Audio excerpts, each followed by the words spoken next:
Yeah.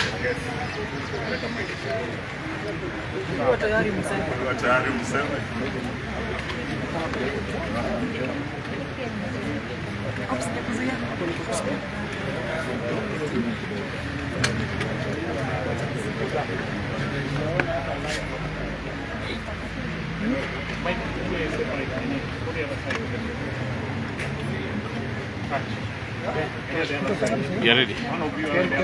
Watu wa magazeti tuanze. Haiko sawa. Najua mtu amana ndio mwenye anaongea. Wacha niwaambie. Wacha niwaambie wachukue business. Wasiniambie mtu anatumia nini. Keni. Ina record. Icon. Sawa. Rolling. Senator tuko tayari. Hapo. Yes. Asante sana wanahabari, wananchi wa Karibu ambao kwa hapa.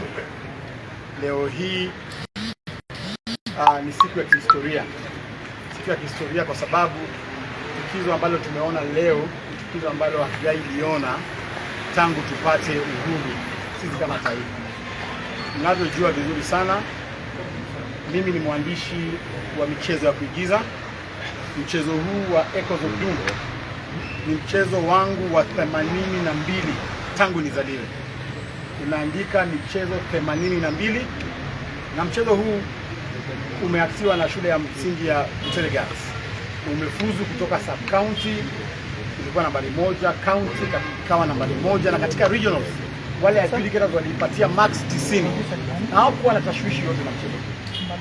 Lakini vile tulirudi shule, yule mkubwa wa shule aliniambia kwamba wale watoto wamesema kwamba imesemekana kwamba hawawezi enda kwenye nationals kwa sababu mchezo huo ni wa siasa na unaharibia viongozi fulani ajina na hautaruhusiwa kuperform. Ngamuza, unatoa wapi masuala kama haya na ilhali ni haki ya wanafunzi kuperform? Akaniambia kwamba orders from the above. Bila nilifuatilia kupitia Regional Director of Education, akaniambia yeye amepata orders kutoka State House kwamba mchezo huu usiperformiwe mahali popote. That is when nilichukua mawakili wangu, wakili Ken Chesa na wakili Usiega Edgar kwenda kotini kuhakikisha kwamba wamehakikisha mchezo huu umefanyika. Koti ilipeana order na tumekuja nayo jana. Jana vile tumefika kule, wamekataza watoto kufanya rehearsal yoyote. Wamefungiwa kwa chumba kimoja na wakaambiwa wasitoke pale, chakula wanaletewa pale na wasijaribu hata kupitia mistari ya play hiyo. Mimi mwenyewe nikafungiwa nje, nikaambiwa siwezi ona watoto. Polisi karibu 50 walikuja wakanishika, wakanileta hapa kwenye Nakuru Central Police Station.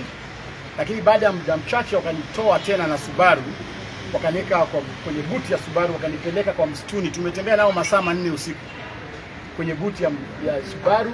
Hawaniambii niko wapi, lakini zilikuwa eneo za Baringo, mahali penye hata hakuna barabara, hakuna mtu, hakuna lami, ni katikati ya kichaka. Wanakuacha kwenye buti, wanatoka kule nje, wanaanza kuongea kwa masimu. Ilikuwa jambo la kuhofia kabisa.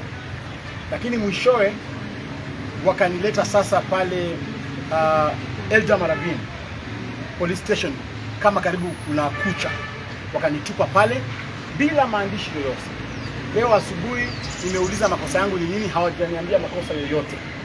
Na nikaambiwa kwamba nimeachiliwa unconditional. Mimi ningependa kusema kwamba mtu ambaye ako nyuma ya matendo haya yote sio Regional Director of Education, sio drama officials, sababu drama officials walihakikisha kwamba play hii imeperformiwa kutoka sub county. And I want to thank the drama committee for ensuring that these girls have been given the right platform. Mtu ambaye ako na shida na huu mchezo ni William Samoei Ruto. And we must call him out, we must call out Mr. President. Sababu huyu ni jamaa ambaye anaogopa kuambia ukweli. Na mchezo huu rais, ni mchezo ambao utakusaidia wewe rais wa Jamhuri ya Kenya. Ni mchezo ambao unakufundisha jinsi vile kufanya kazi. Ni mchezo ambao unakuambia yale matakwa ambayo wananchi wa Kenya wanataka. Mchezo huu unaangazia masuala ya vijana ambao wanaitwa almaarufu Gen Z. ambao wanataka nchi yao iwe na universal healthcare ambayo inafanya kazi, sio SHA ambayo wanafunzi wengi wanaenda kwenye hospitali wanapata SHA ifanyi kazi, wanakufa, wanarudishwa manyumbani zao kama ni maiti. Hawa wasichana wa Butere Girls wanakuambia wewe rais kwamba hiyo SHA ni lazima itafanya kazi, upende usipende. Jambo la pili, hawa wanafunzi wanatuelekeza kwamba wanaelekeza good governance free of corruption. Wanasema kwamba hawataki mambo ya ufisadi Kenya hii. Kama watu wako hawezi kuambia, basi wanafunzi wa Butere walikuwa wamekuja leo kukuambia they want a country that has got good governance and that is free from corruption. Jambo la tatu, hawa wanafunzi wanataka ile education system yao iwe education system ambayo inawasaidia. Tumeona tuko na shida mingi ya CBC, tuko na shida mingi ya university funding model. Mchezo huo unaangazia Gen Z ambao wanasema kwamba wangependa rais uangazie masuala ya masomo. So shida iko wapi bwana rais? Paka unapiga watoto na tear gas. Jana mlitumia live bullets kwa sababu wamefanya mchezo wa kuigiza. Na mchezo huu hawajataja jina lolote. Mchezo huu umewekwa katika setting, fictional setting kule Middle East ambayo inaitwa the Royal Velvet Emirates. Sasa wewe Ruto ulikuwa rais wa Royal Velvet Emirates siku gani? Hawa watoto hawaongei directly juu yako. Wametumia majazi, jina za majazi, symbolism, idioms, metaphors. Wanajienjoy tu wakicheza kwenye mchezo kama watoto wanakogopesha hivi. Sasa je, sisi tukikuandama 2027 si utaua kila mtu katika nchi hii? So I want to call the international community to step into this matter because the rights of the children have been infringed and it's only the international community that will salvage us. Mimi nashukuru sana waheshimiwa ambao wamesimama kidete, Mheshimiwa Eugene Wamalwa, Mheshimiwa Rigathi Gachagua, Mheshimiwa Eugene Wamalwa. Nashukuru sana hata chama cha ODM nimeona wametoa statement ambayo kukashifu mambo hii. Nimeona Raila Odinga ameongea, nchi yote inaongea, and we are here to ensure that the president must listen to us. Mimi ningependa kuomba mawakili wangu, tafadhali do whatever you can do to ensure that this play is performed. I am now instructing you to go back to court and get orders for those children to perform before an audience. The second order that I'm instructing you to go and get is those children waende wa perform katika National Theatre ambayo itakuwa filmed, and that performance will be used now as history so that the coming generations can be able to watch this play. What exactly transpired within seconds? Ya, nilitolewa katika gari yangu, walipasua kioo moja kwa gari yangu, wakatupa ndani pilipili ambayo ilikuwa pale ndani, so ikaanza kutuchoka. So ilibidi nitoke na wakanishika, wakanipeleka hapa Nakuru, na vile nilisema tukapelekwa katika msituni. Nikatolewa hapa Nakuru police station, nikapelekwa msituni usiku nzima. They didn't harass me. We are a very disciplined police force, by the way, because they didn't harass me. They had the option of beating me up in the wilderness, but they didn't do that. Nikisema kwamba polisi walinipiga, nitakuwa nadanganya. Au polisi walikuwa nafuata masharti ya mtu ambao walikuwa anaongea nao kwenye simu. Ningependa tu pia kuwasherekea kwa sababu walikuwa na option ya kunimaliza jana usiku. Umezungumza na cast yako kwa sababu baada ya kurushiwa tear gas kuna baadhi ambao walitoka na haijulikani walipoenda. Sasa hivi wako vipi na hali yao iko vipi? Sijazungumza nao kwa sababu hawaruhusu wale wasichana wa interact na mtu yeyote. Sasa hivi nimeambiwa kwamba wamewekwa kwenye basi, wengine wanapelekwa kule Butere Girls. Sasa sijaweza kuwafikia. Kulikuwa na habari kwamba 15 walikuwa nakosa kufika. So wale 15 ningependa kuripoti kwamba wazazi watulie, kwamba hao watoto walijipata walijipeleka kule kwenye camp yao na wamefika kule. I have a very competent cast, ile cast ambayo inajua kutumia akili, and I want to take this opportunity to celebrate the heroines of Butere Girls. It will be inscribed in history that you are there when the history of this country was being written, and I want to take this opportunity to celebrate you and tell you that as a nation you are loved. Asante sana. Labda hili ndio leo linamaanisha nini kwa drama festival?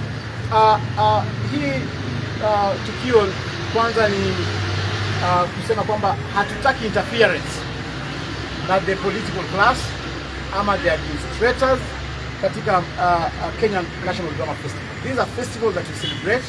These are festivals that has nurtured some of us. Ningependa kuomba vijana wote ambao wameghadhabishwa, all directors, all teachers ambao wameghadhabishwa na neno hili watulie, kwamba we are going to follow the right procedure for Butere girls to perform. Na tunataka zile plays zingine, zile items zingine ambazo zimekuja kuperform hapa Nakuru zipewe nafasi. The festival should not be interrupted kwa sababu ya hii tukio. Festival ipewe nafasi because we also don't want to infringe into the rights of other children. Waruhusu items zote za festival ziperformiwe and no item should be censored. Ikiwezekana hata waniite leo usiku niangalie zile items hazijaperform, naweza weka kitu moja ama mbili ambaye inaweza saidia katika dissemination of information. I still have more items. Personally, I had 7 plays that I had scripted in this festival. 5 of them managed to come to the nationals.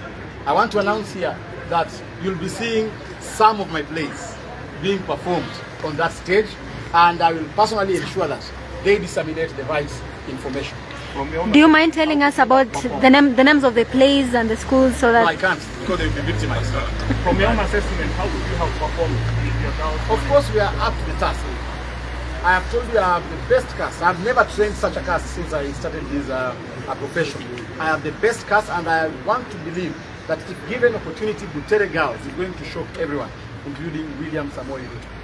There are people who are saying that you're using the juniors for a political scorn. What's your say about that? Go read the set books those students are doing right now. Samaritan, Fathers of the Nation, all of them are political. Parliament of all of them are political plays. And therefore, these children, the thought of you thinking that they are children, that's where you go wrong. These are people who are informed. These young children are people who are seeing what is going on in their country, and they have a right to speak. Go read the Children's Act, go read the Education Act. They have a right to speak, and they have a right to be trained by anyone. And do not look at me from the lenses of a politician. Before I became a politician, I was an actor, then a director, then a politician. So look at me as a director and not a politician. And this will not stop me from doing what I like. I'll continue writing plays, and I even go now so that we do plays in public places like National Theatre, Alliance, and any other places using now adults. So I'll disapprove you, and I'm up to the task. Those children were traumatized after what happened today, after the tear gas. Is there going to be a follow-up for counseling and therapy? Of course, we request that the teachers of Butere girls should organize a counseling session for these children. We should get a professional counselor who will take them through and also try to bring them back into their right senses so that they can also concentrate in their academics, because some of them are sitting for their national exams in 4 or 5 months from now, and therefore I would like to ask the principal of that school and any other person who can access the children to ensure that they get a professional counselor to counsel them and bring them back to normalcy. When you look at the best, when you look at that, do you think if it won, it had a chance of going to state home? Because that have been the prediction. And I think I had not intended to say this, but I have instructed my lawyer to get an order for that play to be performed at State House. So we want to see if the president will defy a court order, and we want to see if the president will run out of State House. So I think, and I'm sure we are going to get that order. I'm sure the courts are watching, and the courts are with us. Thank you. So, thank you very much. One is that just like Senator Malala has said, the government is in violation of the rights of the children and the students of Butere girls, and we have instructions to pursue remedies under these violations.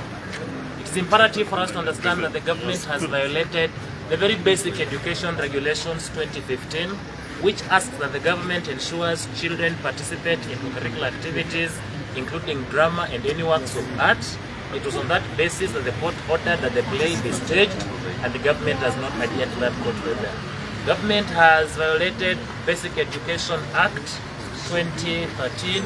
Government has violated the Children's Act as well as the Constitution of Kenya. So we are going back to court to cite all the players for contempt. In law, ignorance is no defense, and all people who are involved in this will face the consequences of the law. Right from the principal Butere girls, who was issuing unconstitutional, illegal and retrogressive directions from the time the students left up to the time they were ordered to go back to Butere, to the regional director of Education Western Province, who acted out of ignorance in implementing the orders of his bosses, to the PS, all of them, the heads must roll. If we would not get justice from the Kenyan executive, because the judiciary has already done justice by allowing the play and issuing the orders that have been disobeyed.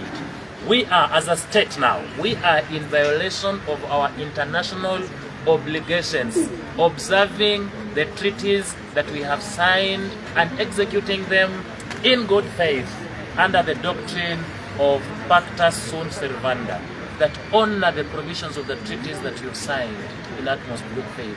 We have violated the provisions on the Convention on the Rights of the Child, as well as the provisions from the African Charter on the Rights and Welfare of the Children.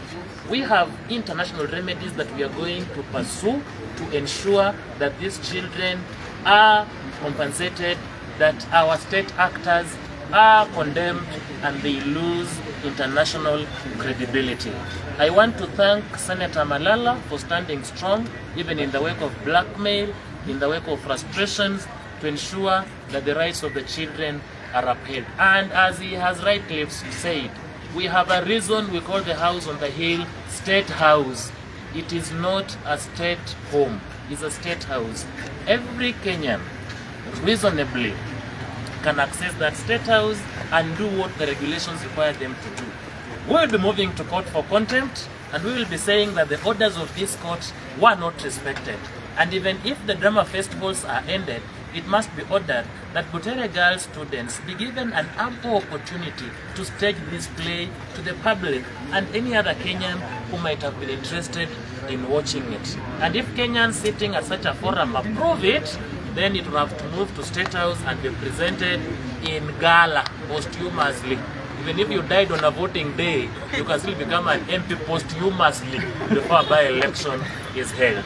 I then invite my learned senior, the Honorable Eugene Wamalwa, with whom we work together to also comment on this subject. Thank you. Wakili Bushega. Thank you for this opportunity. My name is Bushega.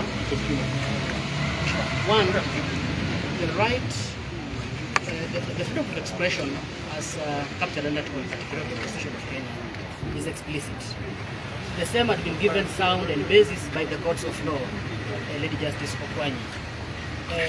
The government has acted in impunity, disregarded the same, and ensured that the girls have not performed. Of course, the law provides recourse in terms of pursuing contempt. Simultaneous with that, Senator Malala has been arrested and detained in Communicado. That falls under false imprisonment. Certainly we'll pursue that and ensure that justice is done.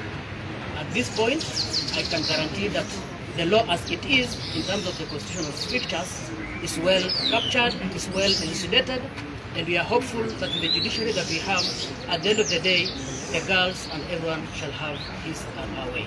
Thank you so much. Thank you very much. I think, let me start by saying Pole to my brother, Senator Malala. He's gone through a lot of trauma since yesterday in this beautiful city of Nakuru. He was hunted down like an animal yesterday. And he was just in this town as a coach, coming to prepare his team for a crucial match today, Butere girls. After being arrested here, he went to Eldama Ravine. We've just come back from Eldama Ravine police station where we secured his release. and we want to celebrate the girls, Butere girls, our heroines today. They're on their way to Butere. Honorable Kalasinga Majimbo has just met them. He's the MP from Western Kenya. He met them at Molo when they were driving home to Butere. So as we celebrate them, we also want to celebrate our hero, Cleo Malala, because he's a talented playwright. Apart from the action that our team of lawyers will be undertaking from tomorrow, whether it's pursuing the issue of false imprisonment, the manner in which he was imprisoned falsely, and he has been released without any charges, which means it was just pure harassment from the police. We will not allow Kenya to go back to the dark days of being a police state where police harassment was the order of the day of any critic of that government. That will not allow. Secondly, Bwana Malala, we want to assure you that you're one of the most intelligent minds that we have when it comes to playwrights. Before you, there were great playwrights like Ngugi wa Thiong'o. We had Professor Butere who were forced to go to exile from this country because they were very brilliant and they wrote very beautiful plays. The Devil on the Cross, I Will Marry When I Want. These were all banned. But that state, the police state that we had, did not just ban plays. They followed and actually detained Kina Ngugi wa Thiong'o. They had to leave this country. My brother Cleo, God has blessed you with a talent. Fear not. Continue being creative and continue growing talent in our country. Not just Butere girls. There are many schools here in Nakuru County, Nairobi and others. You are national heroes of today, apart from our heroines from Butere. This is one thing we want to say for the international community. We have seen a state sliding back into dictatorship, led by one William Samoei Arap Ruto. If we do nothing, we would lose all the gains we have made since we inaugurated our Constitution in 2010.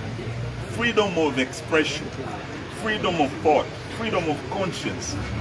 These are fundamental freedoms guaranteed by our Constitution. But today, they are being violated by this state.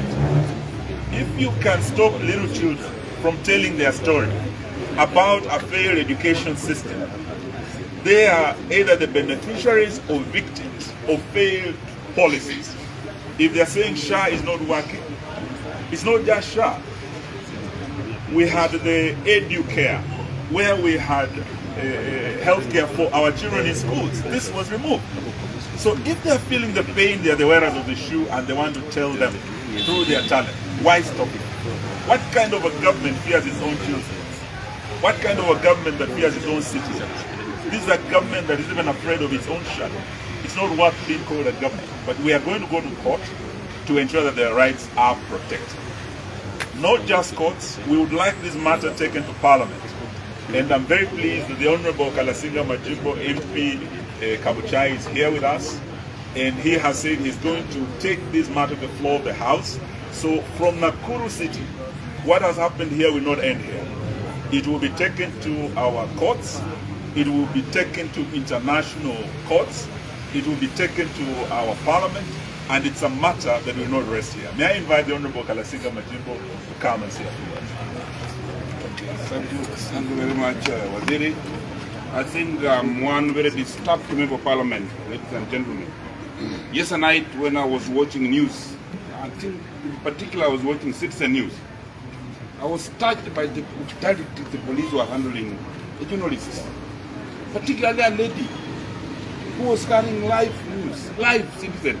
The girl was tear gassed 3 times. But I want to say that's a very brave lady. She stood firm. Yes, the Marianne, she stood firm. She was tear gassed, she was beaten, but you could still hear the voice. The pictures disappeared on the screen, but the voice was still heard. She was working for this nation.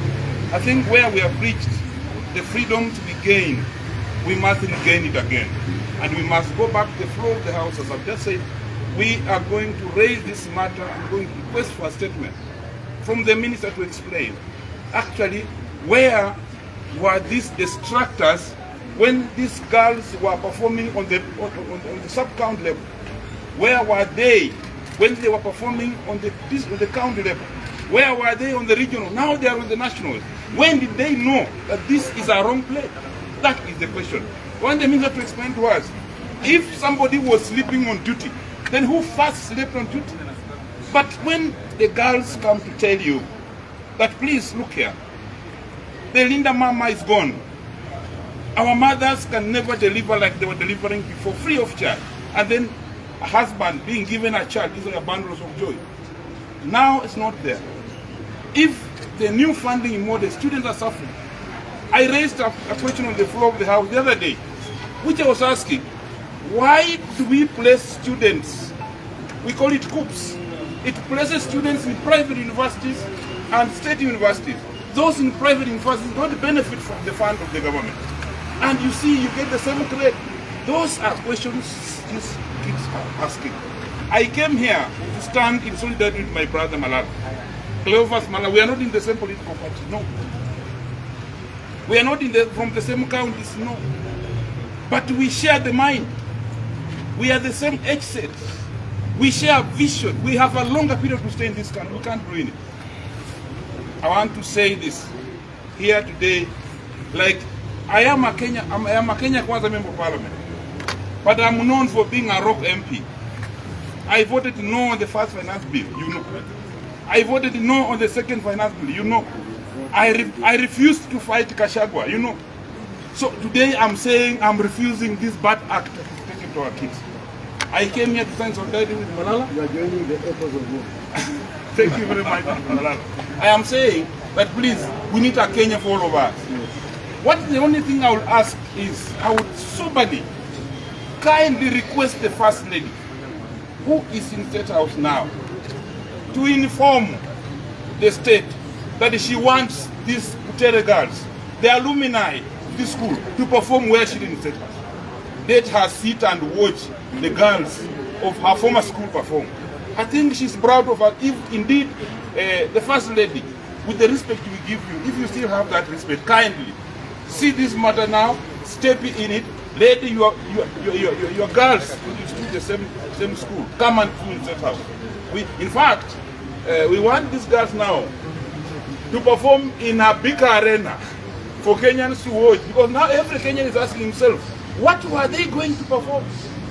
Now that they have blocked, they have made every party in Kenya know that surely these girls at a point, we want to listen to them. But listening to these girls will support and make students not go on strikes. Sometimes these youth ventilate by saying they might speak and feel free, and you don't get strikes and problems in this country. This is the only way to listen to Gen Zs in this country. Gen Zs must be listened. Thank you very much. And I think I don't want the Gen Zs to come again and eat our muchele. You know, they can easily come next time. Let us learn to listen to these youths. They have a point to have. Thank you, ladies and gentlemen. I think the only thing I would want to add is, apart from raising the question, Honorable Galasinga Majimbo, you can ask your speaker to invite Butere girls to come and perform in Parliament. That can be allowed. Just the way the Honorable Malala has requested that the Butere girls be allowed to perform in State House, they can be allowed to perform in Parliament. But I would also just add that Rachel Ruto, our First Lady, wherever you are today, you are an alumni of Butere girls. What happened to the girls today? Yours should be the first voice to condemn as a mother. Those girls should not have been traumatized the way they were, and they should not be crying on their way back to Butere. Would like to see you not just apologizing on behalf of your husband and his government, but also ensuring that Butere girls comes to perform at State House. Let it not be, don't be like Marie Antoinette, who was saying when she had noises outside the gate, that if there is no bread, why can't they eat cake? It's because the king and the queen were out of touch with reality. You and your husband might be out of touch with reality. Let Butere girls come and tell you, SHA is not working. And listen to them why they are saying it. The university funding model is not working. Let them come and tell you, don't be afraid of our children. Asanteni sana. I want to, Kanja, just a minute. I want to inform the head of the security in this country, that when I've been coming from Kabuchai to Nakuru right now, I have met Butere girls in a bus being escorted with 4 Land Rovers as if they are prisoners. Those girls are free. They are supposed to stay where they want to stay. I've met them at the junction of Edama Ravine. The bus is going back to Western with 4 Land Rovers full of policemen with all guns pointing at the bus. Are they our Al-Shabaabs? Those are our girls. They are students from my constituency. I take pride in them. We must find the truth what is going on here. Thank you.